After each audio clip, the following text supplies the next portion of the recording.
Hey, good morning, everybody. It's Hammer. Today is Friday, October 10th, 2025. I, of course, am here with your mortgage rate update, talking about what's going on in the mortgage market. We'll wrap up what's going on here this Friday, talk about what's going on next week. Remember, you can join me live each and every weekday morning, 9:30 a.m. Eastern time on Facebook and on YouTube. If you're watching the replay, do me a favor. Just let me know by putting hashtag replay in the comments. Let me know that you were here. Remember, if you want to join me live and you'd like a quick text reminder, you could sign up for that at hmmr.io. That's hmmr.io/reminder, or use this cool QR code over here if you would like a quick reminder. I send out a quick text message each morning when I'm going live, so you don't have to worry about finding the link or depending on Facebook or YouTube to notify you that I'm live. When you're here, don't forget to smash that like button or subscribe. Make sure that you comment. Love your comments. And let's go ahead and say hi to all the live folks, and then we'll jump in and get started to talk about what we got going on this morning. So good morning, Rob Smith, Robert Bashirs, Tim Kyla. Great to see all of you here, my friends. Yes, Mr. Bashirs, today is wedding eve. I'll be doing a couple of things this morning, and then I'll be getting ready for the rehearsal dinner. We're doing it redneck style. I will be cooking for the rehearsal dinner because of the location that we have. We have a beautiful place where we can have about 50, 60 people.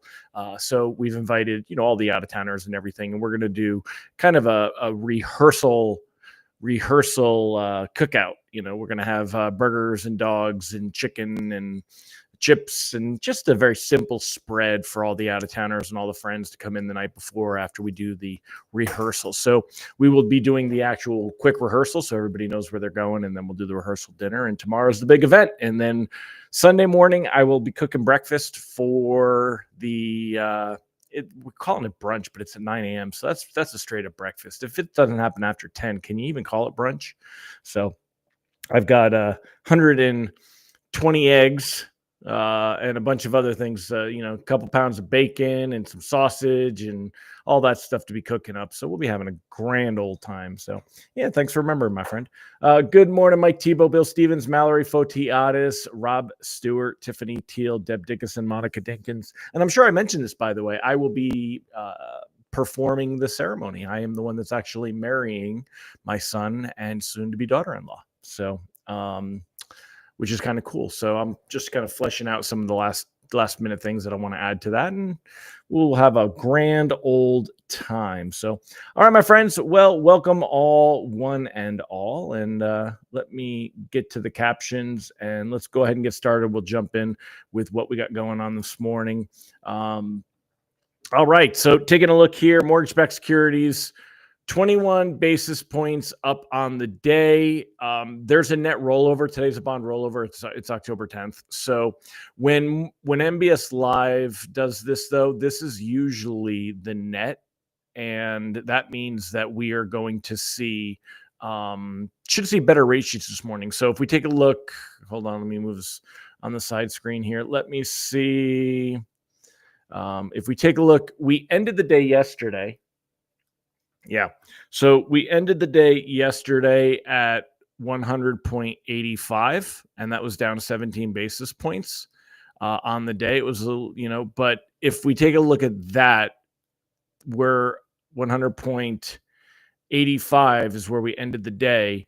Now we're at 100. So but there's about a 10 basis point rollover in there. So this looks like they've got that as a net difference. So this is what we should see on the rate sheet, which will help to recover yesterday's losses. We were down 17 basis points yesterday. So looking at rate sheets, yesterday, again, it wasn't a big difference. You go 6.36, then we were at 6.38. That means this morning we're probably going to go back to 6.36. So you'll see some small difference in improvements in rate sheets. I don't really know what's causing this improvement. 10-year Treasury yield has also dropped. That was yesterday at 4.14, and now it's at 4.10. So could be something. I mean, it could be something that we're doing over here with Argentina and what's going on there. It could have something to do with Japan.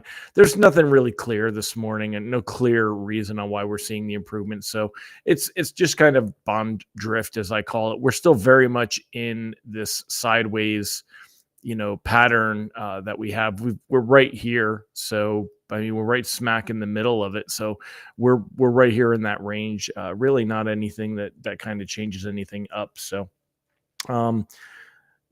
that's kind of it. There's really not a lot. So what do we got going into next week? I mean, when it comes into next week, we're going to have kind of the same old. Good morning, Brendy Brickler, Almir, Amy, Matt. Great to have all of you here. Mike, grill your chicken with Kikkoman soy sauce. Actually, I am grilling chicken thighs that will have been soaking in Italian dressing, and they're freaking awesome that way, dude. You should try it. Good morning, Max Franks. So anyway, taking a look here. I mean, what do we got going as we head into next week? I'm even going to turn the screen up. We're going to have the government shutdown. We most likely will see the shutdown all week. Remember, we would have gotten inflation data next week. We would have gotten CPI and PPI, the consumer price index, producer price index, consumer and wholesale inflation data next week. Very, very good chance that we're not going to see a breakthrough yet. I'm not seeing a lot of articles about this government shutdown. There doesn't appear to be a lot of pain yet. I think this thing will last for at least a month before we really get to something happening. Some missed paychecks. I do know that it does appear to have affected travel in some of the bigger airports. Even though they're not supposed to call out, they do. And at a certain point, people are like, I don't have the money to pay my daycare, so I'm going to take off and take care of my kids. That may or may not happen. We'll see where all that goes. So it's next week. There's really not a lot that's going to happen. It's going to all still focus on that. Tariffs have taken a back seat. We're not really seeing anything new on that. That hasn't really been a market mover. There's no reason to expect rates to improve dramatically. If we do see rates improve, it's going to be like what you're seeing here on the, when we look at rate sheets here, it's going to be like what you're seeing here. We're going to be very much, we may get back to 6.34. Again, using Mortgage News Daily as the reference point on this. There's not a huge move in rates. Look at how solid everything has been.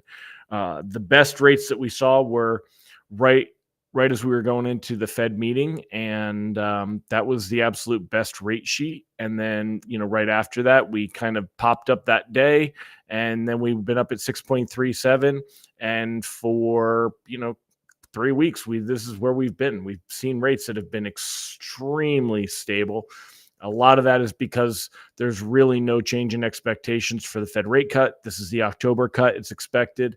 When we go to December, and we take a look at December, again, 80%. We've been running right around that 80% mark that's expected there.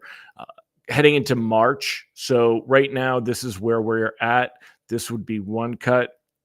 This would be two cuts. This would be three cuts, and the outlier of four cuts. Markets basically are pricing in that we'll have seen a third cut by March, but they're not convinced of it. I mean, you're barely at a 50%, a little over 50% that we would have 3 or 4 cuts by then. So, we could draw a line right here. That's a pretty big.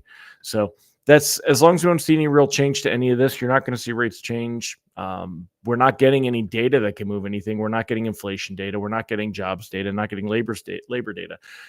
The Fed meeting at the end of the month will probably happen. I'm sorry, let me clarify. It will definitely happen, but we'll probably still see, there's a very good chance we could still see the shutdown by then. And then there'll be a lot of, well, what are you going to do? And what do you think? And there'll be a lot of those questions. Until then, we're just going to see drift, just going to see bond drift, and you'll see rate sheets that are, plus and minus a little bit. Not an urgency to lock, but anything that's closing in a couple of weeks, there's not a lot of chance for improvement. Today may be a pretty good rate sheet. Even on a Friday, it might be a really good rate sheet. Might be a good time to just lock a loan or two if you've got it closing in the next couple of weeks. Um, because we don't know what next week will bring. You never know what next week will bring, right? So over the weekend. Otherwise, that's kind of it, my friends. Max said Air Force Sun is PCSing from Vegas to Anchorage. He isn't getting paid currently. Thank goodness for savings. Yeah, it just, and that's the thing. Again, I don't want to get too far down the road. I understand all sides. I don't like that budgets are used as okay, whatever issue we are fighting on right now, we're going to hold the budget hostage until you give in on this issue. I don't like that, but I also don't like the fact that I think all these politicians, everyone else is just pawns in the system, and they're more concerned about who's going to get blamed and how it'll affect the next elections, the midterm elections, than they are actually worried about solving the problem and improving the country. You can argue that they are worried about it, but it's optics more than I don't think there's true concern. I really don't. So, but anyway, enough on that. I don't want to get down politics. I can tell you, this administration, it really, really does weigh on you, as far as it's like all we talk about all the time. You're either for Trump or against Trump, or for these things or against it. I don't want to be for or against anything. I'm just here, So for me, it's a celebratory weekend. We're going to go out and have a great time. Hopefully you guys have a good weekend. Let me know in the comments, what are y'all doing? Would love to hear about it. Giddy up, Mr. Randy Tico. Good to see you, sir. Yeah, Mike, the Italian dressing is good. I'll tell you why, because the acid in it gets down and breaks down some of the toughness in the chicken, so it really, really makes it good. What are y'all doing this weekend? Let me know in the comments. Again, my kid's getting married, so that'll take up my weekend, and that's it. So hope y'all have a fantastic one. I will see you on Monday. Take care, everybody, and have a wonderful weekend. Bye-bye.